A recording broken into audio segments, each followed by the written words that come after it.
It began on a quiet weekday afternoon at a suburban gas station, the kind of place people stop by without expecting anything remarkable.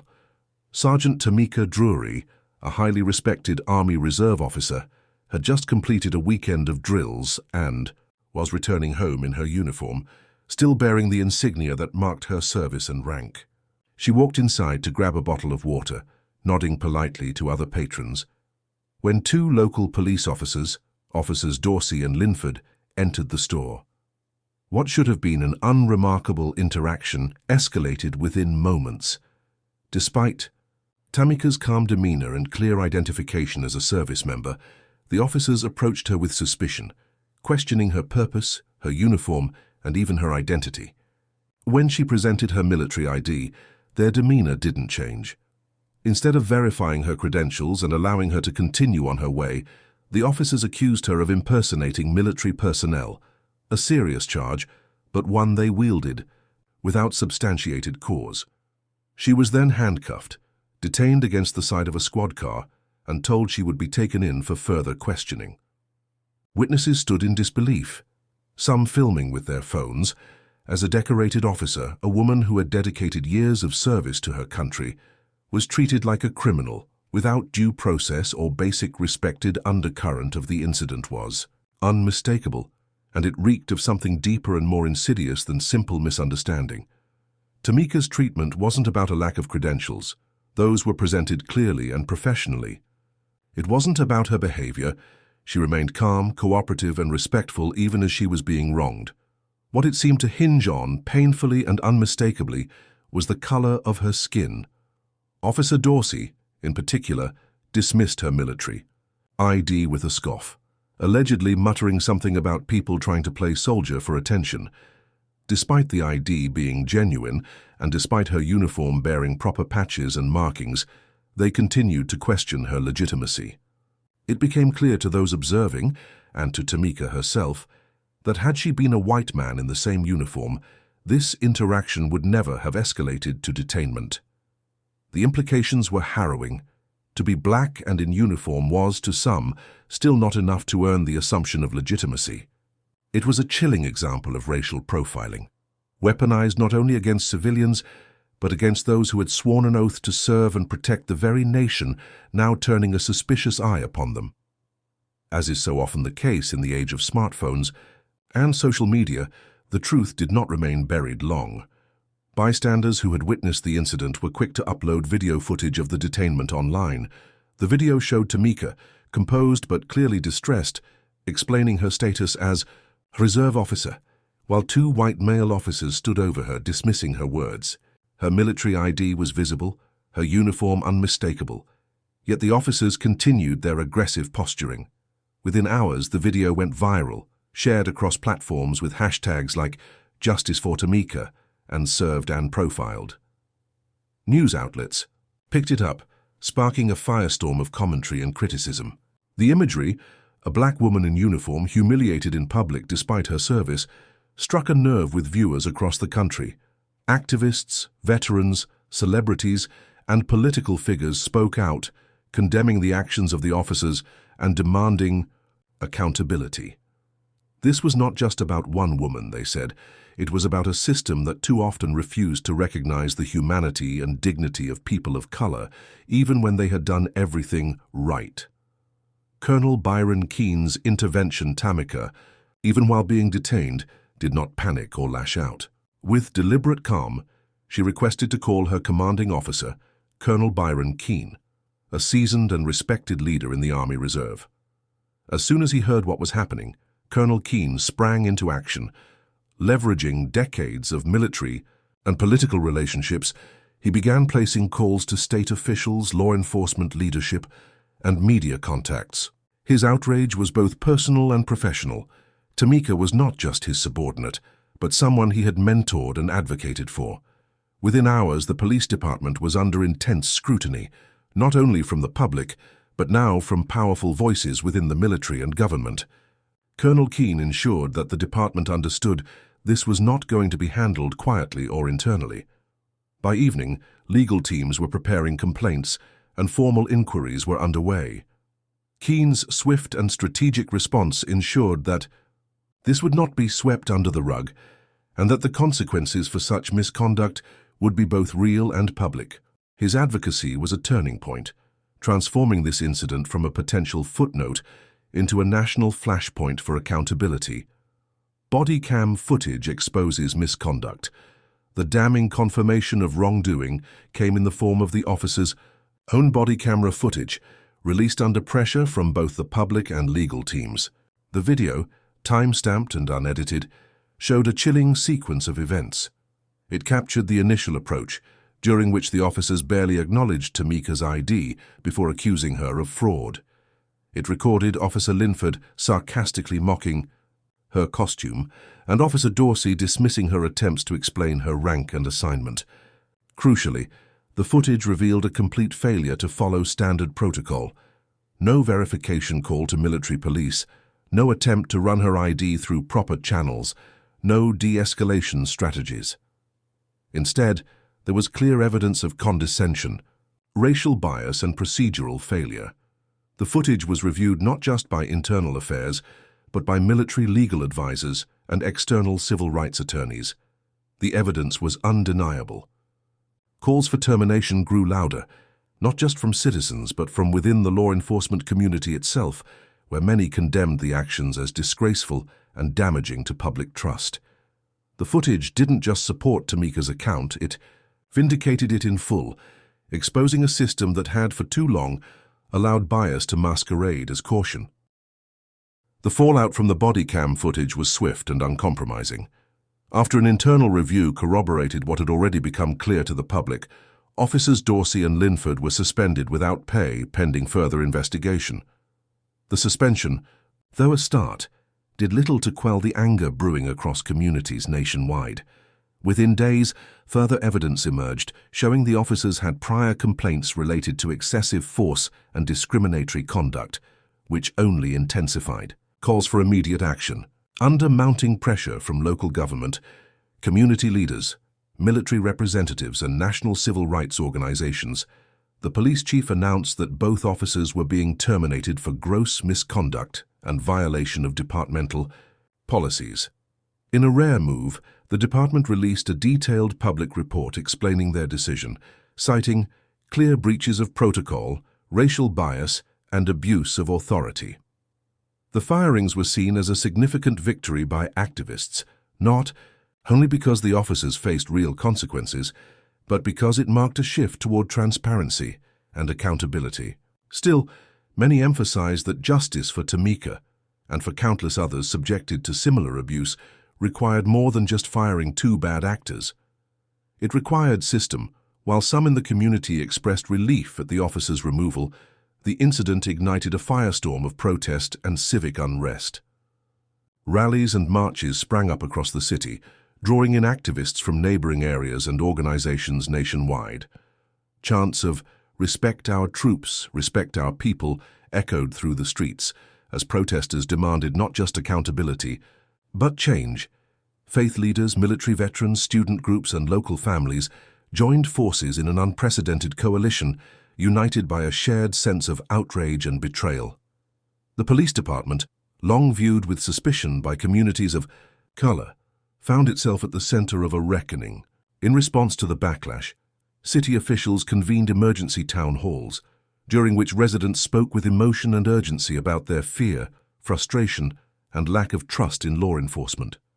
Confronted with undeniable evidence and overwhelming public demand, the department issued a formal apology to Tamika Drury and her family, acknowledging that her detainment had been not only unjustified, but emblematic of broader issues.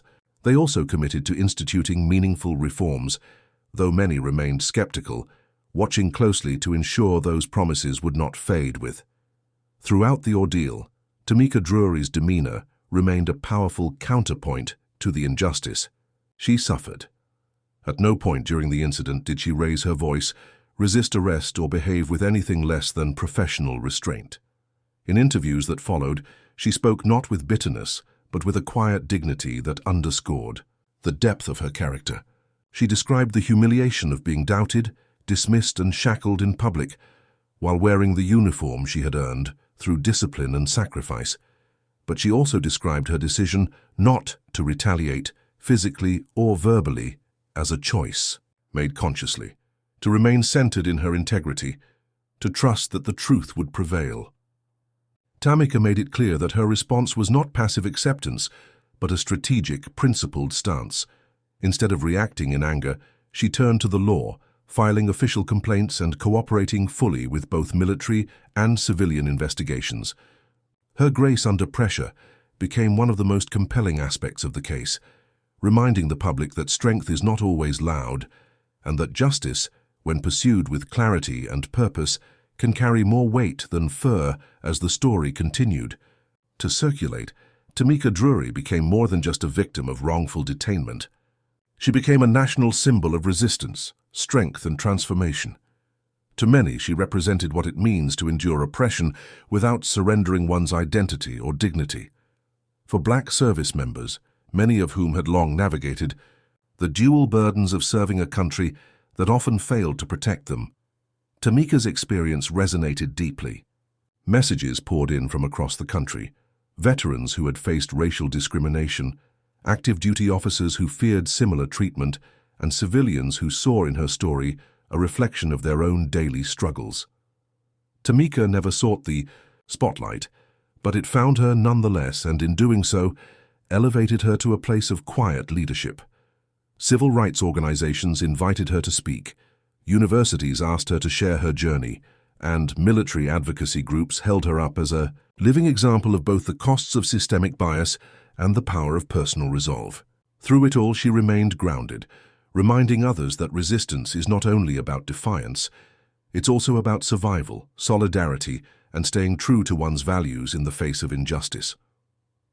National media quickly seized upon the story, recognizing it as a flashpoint in ongoing conversations about racial justice, police reform, and the treatment of veterans. News networks aired segments analyzing the body cam footage, with commentators ranging from retired generals to civil rights lawyers breaking down the failures in protocol and the implications of racial bias.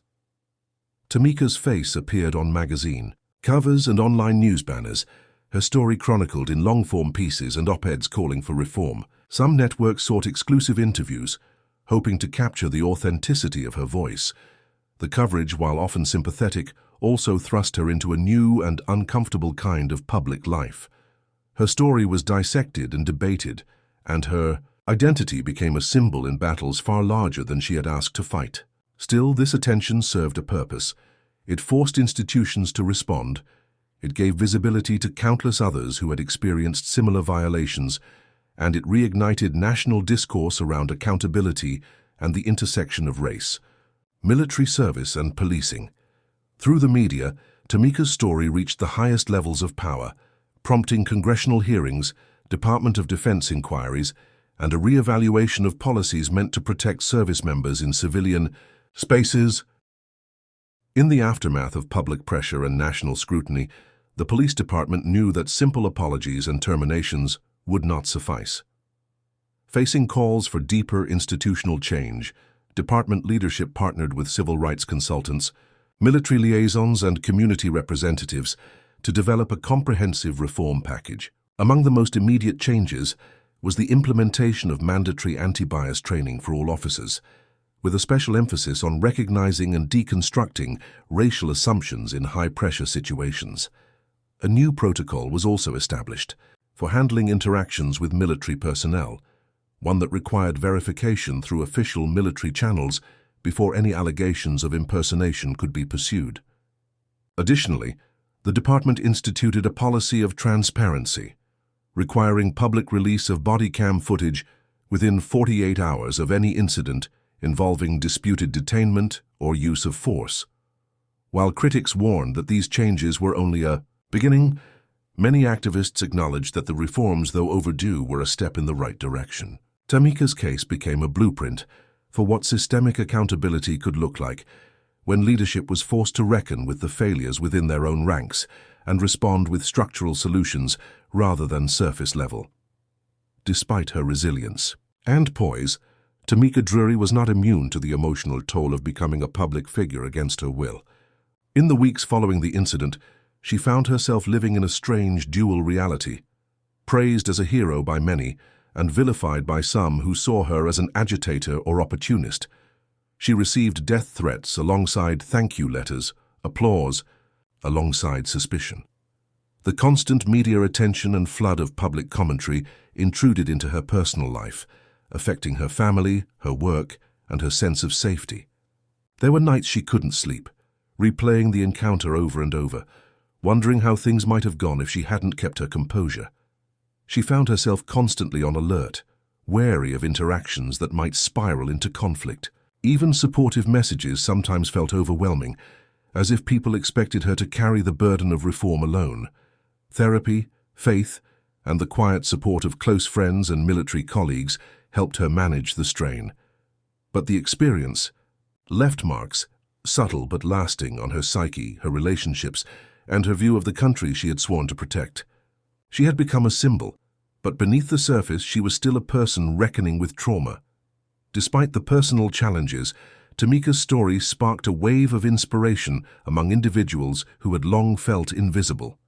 One particularly poignant letter arrived weeks after the incident from a young black woman named Alicia, who had dreamed of joining the military, but had been discouraged by stories of racism and isolation within the ranks. After watching the video of Tamika's detainment and learning of how she stood firm and demanded justice through legal and institutional channels, Alicia found renewed courage. "You reminded me that we belong in those uniforms," the letter read.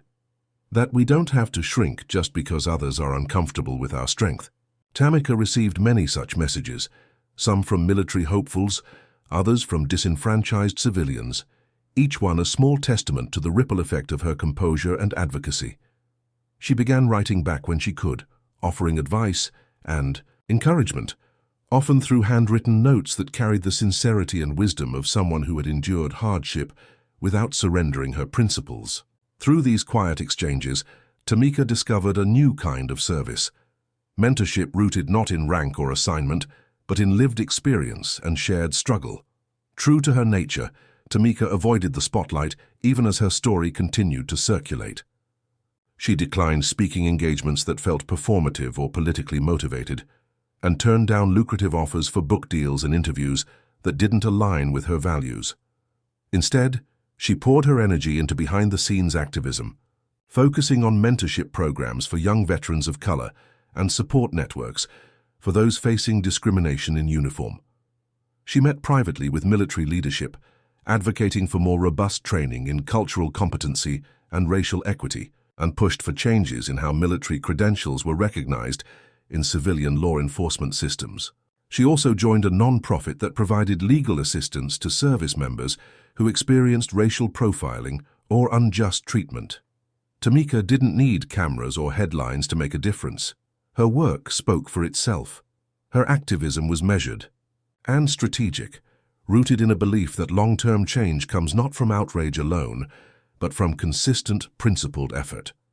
And while the world continued to reference her as a symbol, Tamika quietly ensured that the real work of justice did not fade once the cameras were go years later. The incident at the gas station would be remembered not simply as a flashpoint of injustice, but as a catalyst for meaningful change. Tamika Drury's courage, both in the moment of her detainment and in the aftermath, had ignited conversations, sparked reforms, and opened doors for others to demand better. The police department's reforms remained in place, and other jurisdictions across the country adopted similar policies after studying the case. Military institutions improved their communication protocols with civilian law enforcement, reducing the likelihood of similar mistakes. More broadly, Tamika's story became part of training materials, case studies, and public policy discussions on race, authority, and accountability. And in communities once defined by mistrust and marginalization, new relationships began to take root between residents, officers, and veterans. Tamika herself continued to serve, not just in the Army Reserve, but in the ongoing, unfinished work of justice. She never asked to become a symbol, but in choosing principle over fear, she became a reminder to all that one person's stand can echo far beyond the moment, and that even in the face of injustice, dignity can prevail. and lasting change is possible.